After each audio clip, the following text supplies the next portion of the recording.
In times of darkness, we can always count on conversion technology. Okay, doesn't sound like it's having a physical failure. Yep, this is horrible. I kind of withheld something from you guys. We're not done yet. Here's the truth.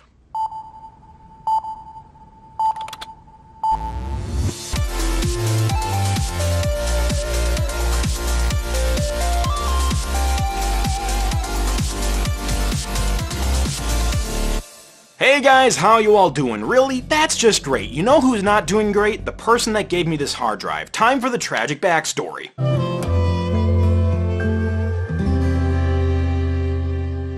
So, this person, we'll just call him Person A, came to me and said, "Crazy Ken, something's wrong with my hard drive. Can you help me out?" And I was like, "Of course I can. I'm Crazy Ken. I have a success rate of like 10%. So I was like, yeah, I'll do it for you. So he told me that he just got a new MacBook Pro and he wanted to migrate the data. He brought the computer into, for product placement purposes, we'll call it Generic Tech Store. And Generic Tech Store said, we can't get the data off the hard drive. So he comes to me and he's like, what the hell? So I thought, you know what? I think Generic Tech Store just had a problem mounting the partition. So my thought was, Generic Tech Store was maybe like very PC based, and this is from an Apple computer, so you know, maybe they didn't have anything to mount an HFS partition, which would still be weird because HFS has been around for decades, longer than I've been alive, so you'd think they'd have a way to mount it, but maybe they didn't. So I'm thinking if the disk was just working perfectly, and all of a sudden when Person A brought it to Generic Tech Store for data migration, it stopped working, I'm thinking, no, I think the disk is fine, I just think Generic Tech Store is not reading the disk properly, so we're going to try to get the data off of it for Person A. Now, even if there is a logical failure, there's still things we can do to fix that. So, time to bust out the old drive toaster that was featured in a previous episode where I fixed a hard drive. Go check that out if you'd like. And we're just going to pop it right back in there. And, you know, I must say it's nice to be back in the regular layer as opposed to being on the road all the time, you know, getting fire alarms set off. Like, that's crazy. All I wanted to do was play Pac-Man in that episode, and, like, fire alarms go off. You just can't get a moment of peace, can you? Yeah, okay, so apparently the screws on the side are too thick with 2 C's to fit inside the drive toaster. So that kind of sucks. We're going to have to take those out and stick it in the toaster. Okay, I swear I have taken these types of screws out before, but maybe these screws are different, maybe I lost the bit I need, but every tool from every kit I have, even from someone else, I asked to borrow their kits, all of their stuff is too big to fit these, like, Torx screws. I think their kit went down to a T9 and it still didn't fit, so I don't know if these are like T11 or something. I'm not a tool expert. I'm really not. But yeah, so we can't even fit the freaking disc in the toaster because the screws jut out like by 4 millimeters total, and now I can't get the data off there. Or so I thought. In times of darkness, we can always count on conversion technology to save us. I mean, technically this is conversion technology, but, you know, it's not gonna work, so bye-bye! This bad boy is the conversion technology that will save us today because, as you can see, it's just the SATA, what is it, SATA 2 or whatever? I don't know. It's the 2.5-inch SATA 2 to USB 2 card, and it doesn't have a case on it, so the screws can just sit on here freely. Now, that other one is USB 3. This is only USB 2, so it's way slower, but at least the disc will fit on it, and honestly, that's all I care about. So, let's put her together. Begin conversion technology docking procedure. Beep. Yep, your speed is 1.21 nautical miles per second. That sounds pretty slow. Over. I don't know math. I also don't know why it's called a nautical mile. I really don't know any of this stuff. But anyway, yeah. That was really not exciting. With the conversion technology sandwich now in place, we have this USB that is hooked up to a computer conveniently out of frame. And let's see what we got. This is the more fun docking procedure. Oh, it's all sticky. Ugh. Okay, doesn't sound like it's having a physical failure. That's a good start. But what I'm not happy about is what I'm seeing on the screen. Granted, this is still not the end of the world. So let's take a look. Okay, so it looks like, yeah, there's master boot record. That's interesting. These are usually GPT if they're an Apple disk, right? So yeah, something's definitely not right. It has no volumes on it. But yeah, let's throw a partition on here. Let's just call it untitled. Master boot record, that is interesting. I mean, yeah, aren't these usually a GUID partition table? I don't know, does it make a difference in this case if we're not booting with it? I don't know, let's just leave it at the default settings for now. Uh-oh. It sounded a little clicky there. Operation successful. Okay. Okay.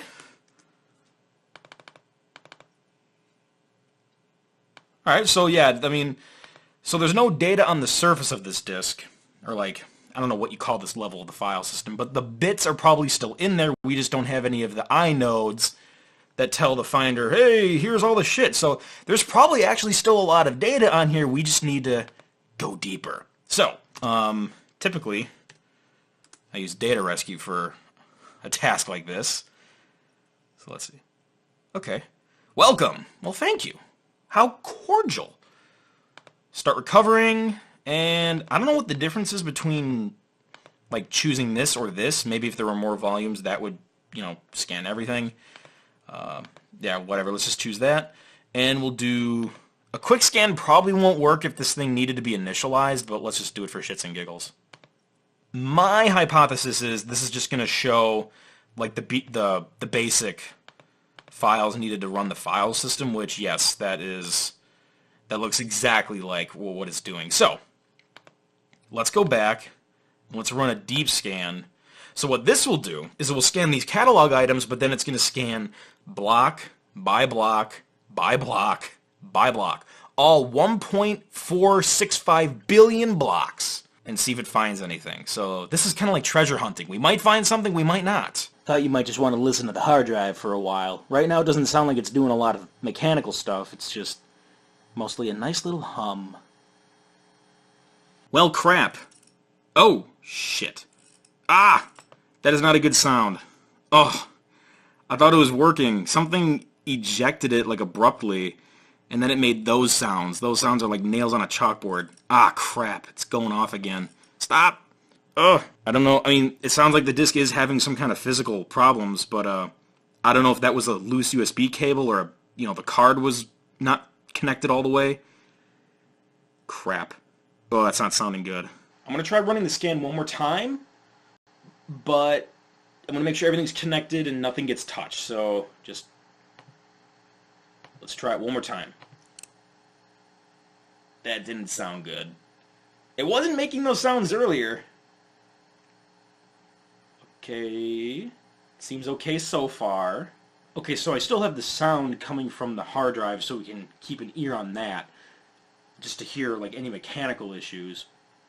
But I think it was around, like, what was it, like 10 million blocks? It was like 10 or 11 million, I think, were choked last time. We're about to hit that point. Let's see if the same issue happens.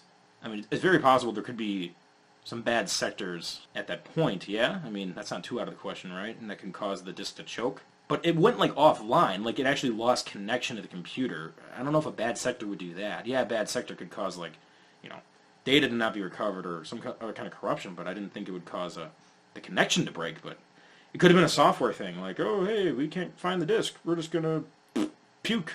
I don't know. Okay, it looks like it's getting further than last time. I think maybe something was just loose, but the disk was definitely making some mechanical failure sounds. I mean, there are signs of mechanical failure. We can hear that. But maybe we'll be able to scan enough to recover maybe half the files, maybe 10% of the files, maybe just something. Because honestly, I would like to get this recovered because I was talking to person A, and, you know, this was kind of implied due to the fact that they wanted me to look at the disk, but I guess they didn't have a backup of everything. So this might be it. If I can't get this data recovered and there is no backup, that data might be gone unless we pay a lot of money for, like, the data rescue center to physically fix the disk and recover the data. So if this recovery doesn't work and there definitely is no backup, which it's sounding like that, then it could be, what, a $1,000 job maybe to get a 750 gigabyte disk recovered physically? Ooh. Yeah, I don't even know if that'll be worth it. Yep, I stepped away for 1 minute. Yep. Yep. Shoot. Those aren't good sounds, man. Those are not good sounds. And it's probably just damaging itself the longer it does that. Oh, man. I can't believe it. Is this really corrupted physically? Like, it was literally just working in the person's computer before they took it out to bring it, or I don't know if they even removed the disk. I think they just brought the laptop. Either way, however they got it to the store, I can't believe the disk got corrupted within that short amount of time. It's really not working. Shit. Hang on. That's crazy. Like, it was working and then suddenly, when they brought it in, it stopped. I thought it was, you know, maybe just a mistake, like they were reading the disk wrong, or maybe there was some kind of logical failure, but no, that is definitely mechanical failure. That is a huge bummer. Now, before when I've used data rescue, I've been able to scan just small parts of the disk and then abort the scan and just see what can be recovered there. I don't know if they still have that feature. I know there's like a pro mode, which I think we can use in a read-only mode. Like, we can't actually recover data with it, but we can still scan with it. That's a separate price you have to pay for those features. But yeah, maybe we can just scan like a small portion. I just want to see what I can find. I mean, if I have to pay for the recovery, I'm going to ask person A if they want to pay for it. On the software level. On the physical level, it's probably going to be out of their budget, because that stuff can cost, you know, easily $1,000. For grins and giggles, I should get a quote, though. Contact the Data Rescue Center. I think they can give you quotes. Okay, I plugged it back in. You can hear it. It's spinning. It's not doing anything crazy, but it's definitely not mounting. It's not even showing up in the tree. All right, this is horrible. Let's try replugging it.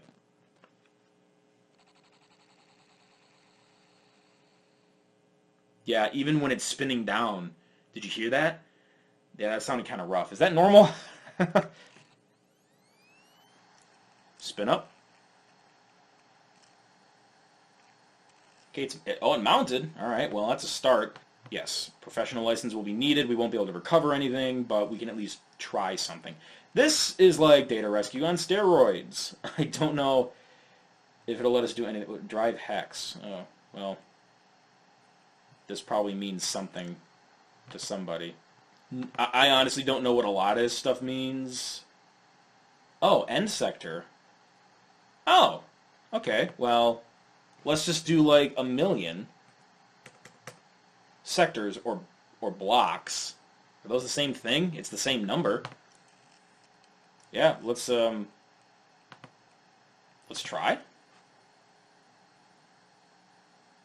Well, let's see what we can do. Yeah, definitely got nothing there. Let's try just a random start at block or sector 50 million, and let's go to 60 million.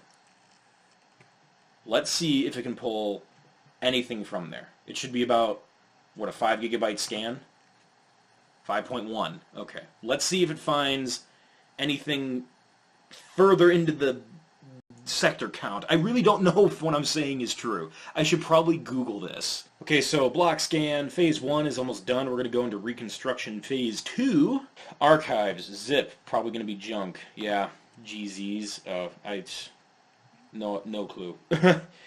Yeah, the thing is, even if we find data, like, it's most likely at this point not going to have friendly file names, and we're not going to be able to recover it without purchasing the Pro license, which, you know, is $2.99, so that would be up to person A. But yeah, it looks like it's just finding this. I'd like to find something else that we can preview, because we do have quick look abilities.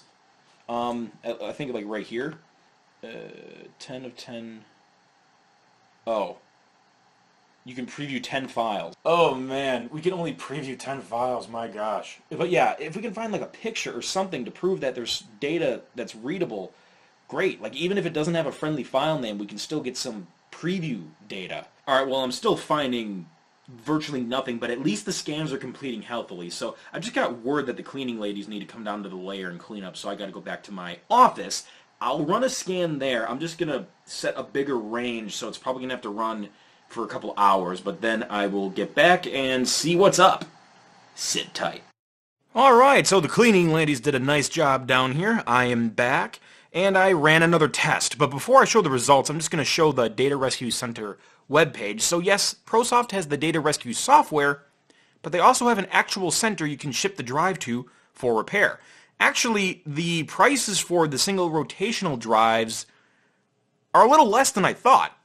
I'm still guessing this would probably be somewhere in between, about $1,000 or so. And I contacted person A, and they said, nope, I'm not paying for any type of recovery. So essentially, if I can't get anything off of here, just forget it. So that's what's going to happen. So let's switch back to the Data Rescue software to take a look at the results from last night. So at, yes, 3:20 in the morning, this scan finished. I believe I scanned, like, the last, what was it, like 500 million blocks or something like that. And it looks like we have items showing up, folders, but the files in these folders look really small, pretty much unusable. DPX, oh, yeah, I mean, the file names are getting really corrupted there. GZ files, probably not going to be able to do anything with that. Like, it's attempting to reconstruct some stuff, it looks like, but it's just not working. It looks like it found, like, the file system components for the recovery partition. Oh, that's interesting. Core services, yeah. But yeah, it doesn't look like any of this stuff is going to work. It found a FLAC file, apparently, but I doubt this is anything useful. Let's see. There is a... Oh, let's see. If we check that, there is a preview option. Well, it's grayed out. Okay. Oh, well. Guess we can't preview it. Oh, never mind. So yeah, it looks like it's finding data, but it's not usable, like, in any way. So, oh man, I hate to say this, but... Oh, I'm calling this a loss. Couldn't get the data recovered. But it's not all bad. I kind of withheld something from you guys. We're not done yet. Here's the truth. As you know, Krazy Ken is comprised of these candid tech video logs. Hardly any preparation goes on before I turn on the magical device that documents these for your pleasure. However, I cheated this time. Person A came to me with this hard drive, and initially, when I needed to do the recovery, I didn't have time to go down to my layer and document this for you guys. So I had to test it myself before any Krazy Ken stuff was even in question. And nothing worked. Nothing worked. No scans worked at all. So I thought, what if I could reverse the Krazy Ken curse and go into a video and the opposite happens? And I did! I went on video and now we at least got way further than before. So it's like I reversed the curse. So in a way, we made some progress. The curse, I think, is finally starting to get defeated. Oh, I can feel it. I can feel it. The curse was this invisible force screwing with me, but I think I can see it now. It's starting to show its face. What? No! How did you know where to find me? I knew you were there all along. These problems don't just happen, especially to me. Some force was causing them to happen, and now I can finally see your filthy face. No, impossible! Well, now it's time for me to end this! Krazy Ken's reverse curse solar beam! Ah! You haven't seen the last of me!